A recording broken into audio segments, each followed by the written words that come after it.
Choisir l'écologie, saluons cette délibération.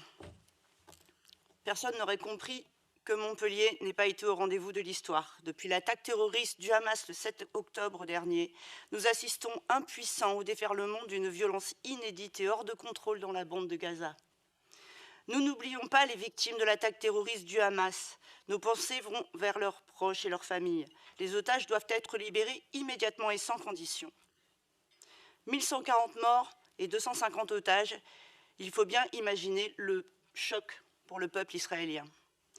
Mais la barbarie ne saurait justifier la barbarie. Les actes commis par l'armée israélienne en représailles de l'attaque terroriste du Hamas représentent un crime d'État. Plus de 27 000 personnes sont mortes, dont plus de 5 000 enfants. La situation est telle que la Cour internationale de justice a considéré qu'il existe un risque réel et imminent de préjudice irréparable contre les Palestiniens de Gaza. Un risque de génocide perpétré par le gouvernement d'extrême droite de Benyamin Netanyahou. Un risque de génocide. Être pleinement au rendez-vous de l'histoire, c'est bien nommer les choses.